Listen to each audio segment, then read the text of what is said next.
All right, check it out. So you own a Steel FS 561 brush cutter. What a freaking beast. Today we're going to quickly go over, I haven't actually, to be honest, I've ran it, but I have not had an opportunity to get out into the forest with it yet, into doing some serious work with it. I plan on doing that next weekend. We'll see if I get an opportunity to shoot a video of that, but I want to go over some of the basics that I've observed, what I picked up in the manual on what you need to know to get the most out of this tool. You spent some big money on this. You put some coin down and you want to get life out of this, get usable life out of it without having to spend extra money on buying a new one or major repairs. So let's make it easy for you. Let's go over some stuff, point out some things that are going to make this the right machine.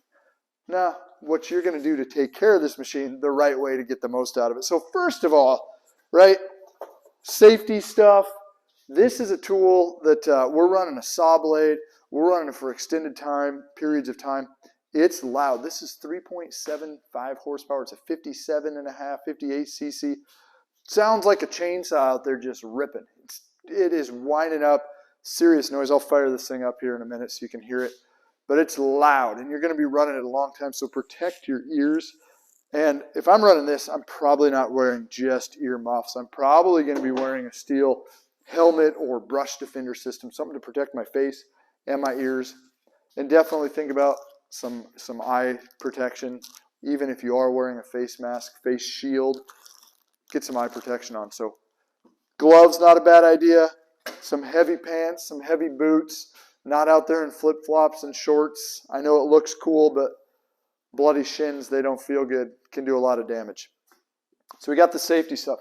And it is a 2-cycle machine, right? It's a steel power tool. It's a 2-cycle machine, so I'm mixing gas and oil, or I'm running steel Moto Mix. This one right now has Moto Mix in it. That's how I break it in. That's how I want this thing to come to life, come into its own. So don't forget to run mix, run a good mix, run a good fuel. Try to stick with an ethanol-free fuel and try to make sure you're running a high-quality chainsaw branded.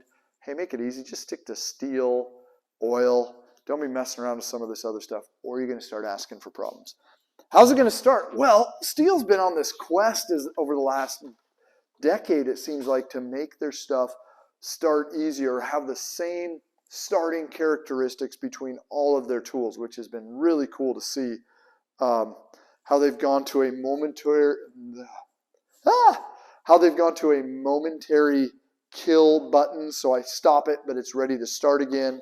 How we've gone to a choke right here that automatically kicks off, right? I mean, that's nice. Just making things simpler and easier. So starting it, we're going to prime it, we're going to choke it, and we're going to pull the rope.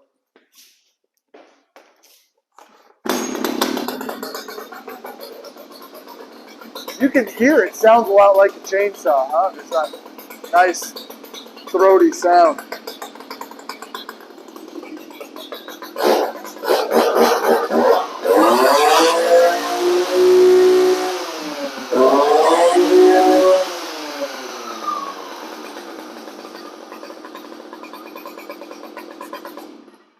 Yeah, it gets up there. You know what else it gets up there on? Is the weight. That's why it came with a nice harness system, right? So whether you're going to run the advanced forestry harness on here, dual shoulder, or the steel extreme harness, that even makes it nicer. But you've got a lot of options on where you can hook that in to find the balance point. So where is it going to fit right for you and your application? You really want this thing to balance out so that the engine is kind of keeping the blade right above the ground, right? So you're almost, not that you're having to push down to keep the blade there, but you're not also having to hold up. So just this perfect balance point. That can also be adjusted based on where my handle's at. What's my tilt on the handle? So very quickly and easily, I can flip up this tab, rotate this a couple turns, and now I can actually take my handles and put them in several different, or whatever, infinitely variable position. And I can slide it a little bit side to side, but as a tip, I always want this to be slid pretty much all the way to where the handlebar is in front of me, the operator, right? If you look at how I'm going to stand, right, I want my hands to be about equidistant from my side, okay? Does that make sense? It's easy. Totally makes sense to me. Air filter, right? We are going to be throwing some stuff in the air. We're going to be kicking up some dust. So this thing's going to get dirty. Let's pop off and let's see where this air filter is. Right here on the side. I haven't even personally looked at this air filter yet. Yeah, it doesn't surprise me. A nice, beautiful, pleated paper, well sealing. Nice, soft around the edges, supple. So it's going to seal really well to prevent the dirt from going around it. Really, it's going to just be coming right through here. How does this look? When I pull it out and I tap it out, can I see light through it? Is it all built up with debris? Started to look nasty? Just throw a new one in. Just pop that back on. As we work over to the top of the engine, what we're going to see is a winter-summer shutter.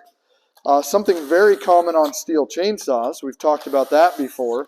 Not super common on string trimmers or weed eaters, but on the larger machines, the clearing saws like this, yes. So we have this little piece right here. Let's get that out. That you can rotate and flip around. So you're probably not going to see it on the camera, but there's a sun and there's a snowflake. Okay? Snowflake is winter. Snowflake is cold. Steel says less than 50 degrees Fahrenheit.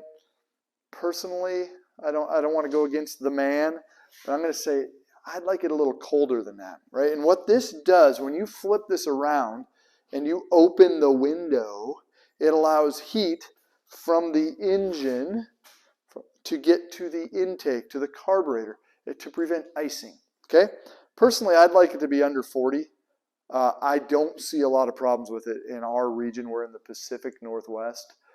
Don't see a ton of problems, but if you're out doing clearing, right, underbrush clearing, sometimes that is happening in the winter months. So know about that. Now, if you do switch it to the snowflake, make sure that you switch it back to the sun because you will damage your machine severely, causing it to run lean if it is in the winter mode and you're running it in the heat. Okay, so there is some problems. By going one way, by running it in summer mode, per se, in the winter and causing it to ice up, you're usually not going to do major damage. You're just going to have it stop functioning right, and then it will unice or thaw, that would be the word. It will thaw and then come back to normal. But if you go the other, you really risk doing some damage to your machine. And I almost put this together the wrong way because I was too busy talking. Flip this around. So there's an arrow on the back of the housing that points to the mode that you want the shutter. So I want it pointing towards the sun. So let me pop this back in here. Okay, as we continue to move across the top of the machine, this top shroud, we're going to have our spark plug under here. Really? Boom, there's my spark plug right there on the top. I've talked about before, just kind of wiggle this off gently. Standard looking steel spark plug. Okay, can replace a spark plug probably once a year for most applications. I'm seeing some commercial guys do it twice a year. They're saying they see that mid-season increase in performance. This is simply here to protect it, protect that spark plug from getting broken off, give you a little bit of heat protection. Probably also helps with the cooling of the engine. So I would say keep that on. When I say cooling of the engine, it's going to actually direct the air as steel would intend it to be directed. And then turning a little bit more, we have our muffler, right? Here's our exhaust. We're going to have a spark arrestor in here. This is a machine that you should be running at a fairly high speed most of the time, at a pretty full RPM. So you should be burning cleanly. But there, inside there, way deep inside is a spark screen. And if you run this half throttle because, oh my gosh, it has so much power, you're going to plug it up. So run it hard, but if this thing's ever a dog, you might want to look there. I want to point out one other thing while I'm on the top. I did fire it up a minute ago, right? But this has Steel's easy start system, so I don't need to rip the rope. It is a simple pull. And if I go about it and rip it hard, I will probably damage the starter mechanism. So just give it a nice pull. Moving down to the bottom end, we've got all kinds of options on heads, or several options on heads. Right now we're set up with what they call their woodcut blade. This is about a 10-inch diameter blade. Can take out 7, 8, 9-inch potentially trees, right? So quite the ability for cutting. This may not be the right blade if you're cutting lighter duty brush. You may want to look at a triangular blade or some of the other blades that are out there that Steel makes that fit on here. That will require you to change out on this is called a limit stop, okay?